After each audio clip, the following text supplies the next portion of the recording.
Inzoka ni inyamaswa itinyitse cyane mu buzima bwa muntu. Kumva inzoka, umuntu yumva umwanzi, akumva umwanzi wa muntu mu buzima bwe bwa buri munsi. Nk'uko tubizi, iyo ugiye muri Bibiliya, inzoka ifatwa nk'umwanzi ukomeye cyane w'ikiremwa muntu.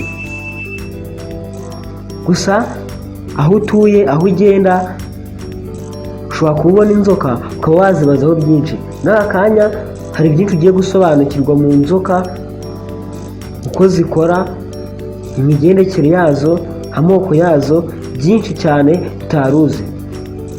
Nguhaye ikaze mu kiganiro Menya N'ibi, ikiganiro cya Menyabwenge TV. Nyiribyukusenge Silverine. Inzoka ni inyamaswa iteye ku buryo butangaje. Igira umutwe mutoya ariko ikagira urwasaya runini cyane. Zimwe zigira umubyimba wiyurungushuye, izindi zikagira ubwataraye. Umubyimba wayo kenshi uba muremure, ndetse hari n'izigira uburebure bwa metero 10, yewe n'izindi zikagira izirenze izo. Uruhu rwayo rukunda kugira amabara meza cyane. Inzoka irumva ariko ntigira amatwi agaragara inyuma. Amaso yayo ntashobora kureba hirya no hino, kandi atwikiriwe n'utuntu tumeze nk'indorerwamo. Utwo tuntu tumeze nk'indorerwamo tuyibuza gutokorwa.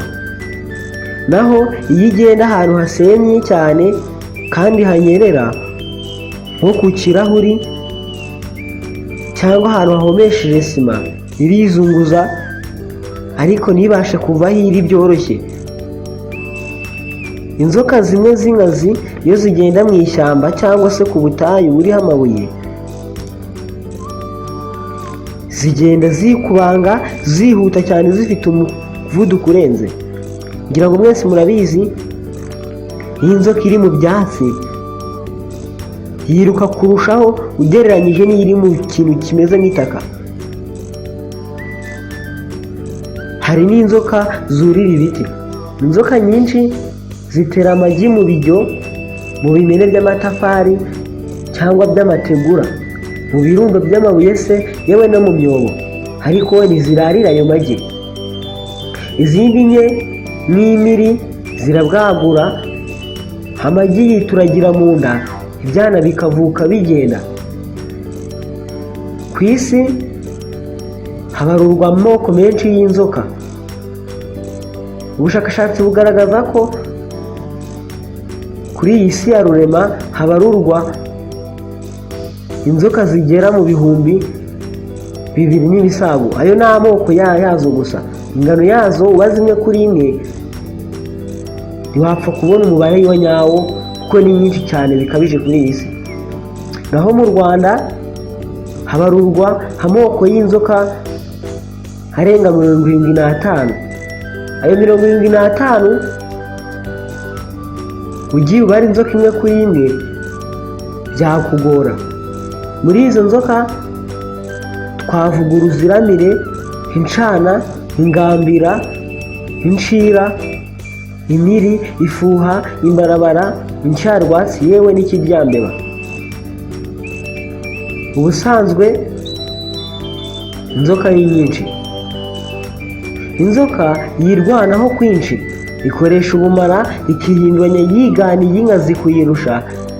Ibyo bigatuma itinyika cyane. Irihinduranya inzoka igafata ibara ry'ahantu iri, bityo ikagaragara biruhanyije nk'uruvu neza neza. Hariho izihisha mu mashyamba nk'incana n'ingambira, zitendeka ku mashami y'ibiti, bityo zikabasha kurengera ubuzima bwazo binyuze muri ubwo buryo, zikirinda uwo ari we wese wazihohotera. Ubusanzwe abantu banga inzoka urunuka kuko zirumana, zimwe zikagira ubumara bwica. Nyamara inzoka nazo zifite akamaro kanini kandi gakomeye. Inzoka ubusanzwe zirya imbeba, ibivumvuri, kagungu, inzige, ibihore n'ibindi byinshi bigiye bitandukanye. Inzoka nini bazikuraho impu zikorwamo inkweto, udukapa, udusakoshi n'imikandara, yewe n'ibindi bigiye bitandukanye. Mu bumara bw'inzoka abahanga mu buvuzi bakuramo imiti ivura abo zariye, bagakuramo yewe n'imiti ikingira abo zitararuma n'inkingo, yewe bagakuramo n'indi miti ivura izindi ndwara. Kenshi inzoka irya umuntu ushaka kwirwanaho. Muzarebe inzoka zimwe na zimwe uretse iz'inkazi, niba iyendereje ntihera ko ikurya, ahubwo irakureka, yabona ushaka kuyica ikaba yakwirwanaho nayo ikaba yakuruma. Muzarebe nk'ibiryambeba nawe byakura n'umwe, keretse ubirakaje bibona ko ashaka kubyica, nibwo nabyo ako kanya byirwanaho uko bishoboye kose bikaba byakuruma. Naha dusubikiye ikiganiro cyacu cyamenya n'ibi, ikiganiro cyamenya Nyurabwenge TV, naho ngende Byukusenge Sylvain. Ikiganiro cyacu nakagaruka.